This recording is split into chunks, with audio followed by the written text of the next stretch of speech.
एक सदस्य ने कह दिया माइनॉरिटीज कानून को स्वीकार नहीं करेगी। क्या धमकाना चाहते हो भाई? संसद का कानून है, सबको स्वीकार करना पड़ेगा। स्वीकार नहीं करेंगे मतलब क्या है? सुश्री इकरा चौधरी जी, प्लीज आप बोलिएगा। धन्यवाद सभापति जी।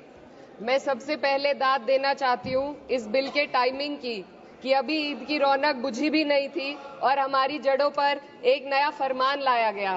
पहले उत्तर प्रदेश में मुसलमानों को नमाज पढ़ने पर रोक लगाई और फिर सौगात में ये बिल लाया गया। निसार में तेरी गलियों पे है वतन, जहाँ चली है रिवाजो गैर कि कोई ना सर उठाकर चल सके।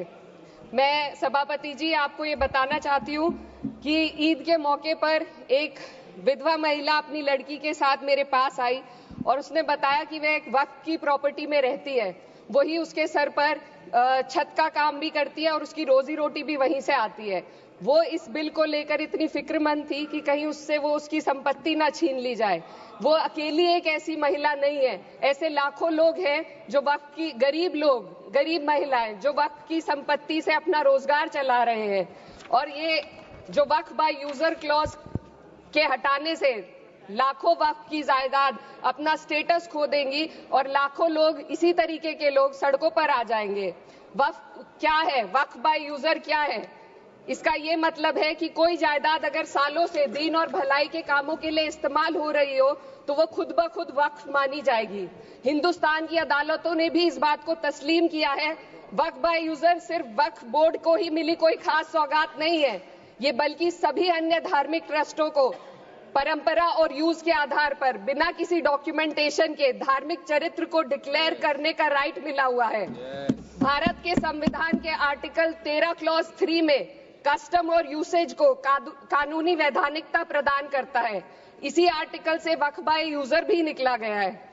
इस बिल के कानून बनने पर वक्फ बोर्ड तो इस प्रोविजन से हाथ धो बैठेगा, लेकिन अन्य धार्मिक ट्रस्टों को यह सुविधा जारी रहेगी। इससे भारतीय संविधान के आर्टिकल 14 और 15 का सीधा उल्लंघन है, जो धर्म और जाति के आधार पर भेदभाव और कानून के सामने सभी की बराबरी पर जोर देता है।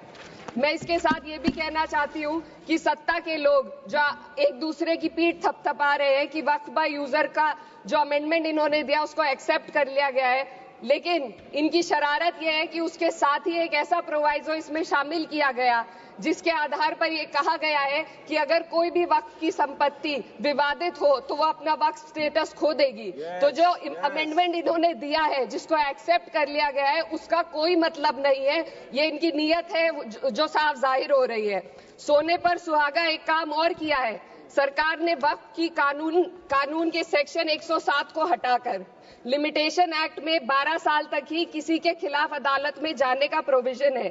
सेक्शन 107 में बोर्ड को लिमिटेशन एक्ट से राहत मिली हुई थी। वक्फ बोर्ड कभी भी अवैध कब्जाधारियों के खिलाफ अदालत जा सकता था।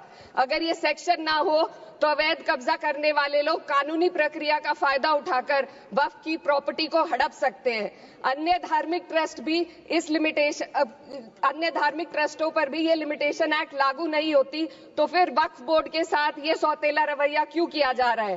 धर्म को देखकर दोहरी नीति क्यों अपनाई जा रही है? सेक्शन 107 और वक्फ बाय यूजर को अगर एक साथ पढ़ा जाए तो इससे लाखों वक्फ की प्रॉपर्टी पर कब्जा किया जाएगा। इसलिए ये बिल मुसलमान की भलाई का नहीं बल्कि उनके वजूद और विरासत को मिटाने का बिल है।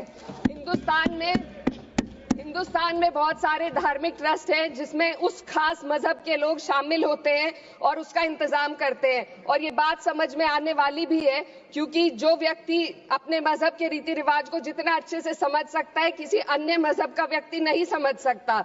आर्टिकल 26 क्लॉज 2 के तहत धार्मिक संप्रदायों को अपने मजहबी इदारों के एडमिनिस्ट्रेशन का हक देता है, लेकिन वक्फ बोर्ड के बारे में इसको उल्टा किया जा। Sir 2 minute sir please 2 minutes.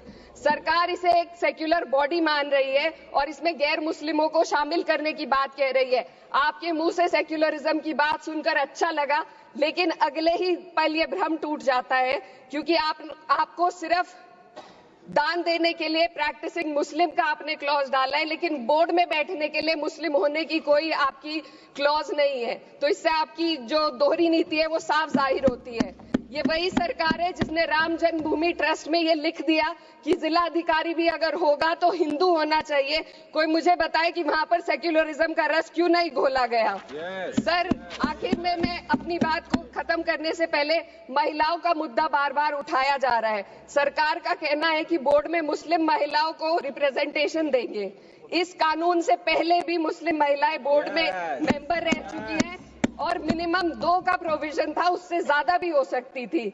Sir, मैं ये कहना चाहती हूँ कि सरकार ने महिलाओं के लिए ऐसा कौन सा नया काम किया जिसका ढिंडोरा सरकार का हर सदस्य पीट रहा है।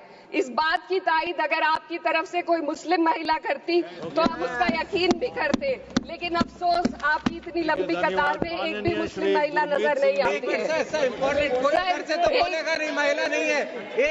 मैं खुद एक मुस्लिम महिला हूँ। मैं सिर्फ मैं माइनॉरिटी महिला हूँ। इस सदन में हम सिर्फ 2 महिलाएं हैं और उस नाते से मैं ये बात कहना चाहती हूँ कि इस बिल के माध्यम से मुस्लिम महिलाओं को कुछ नहीं मिल रहा है। ये हमें कुछ नहीं देना चाहते, सिर्फ टोकनिज्म हमारे नाम पर बनाकर एक नैरेटिव मीडिया में चलाना चाहते हैं। तो ये बिल मुसलमान की भलाई का नहीं, उनकी पहचान को मिटाने का है। सर, अंत में मैं बस यही कहना चाहती हूँ कि कागजों की कैद में बस नाम रह जाएंगे, वो जो हमारे थे सिर्फ दावे में रह जाएंगे। इस बिल के द्वारा मीठी ईद के जायके को कड़वा करना, यही असली सौगाते मोदी था। बहुत बहुत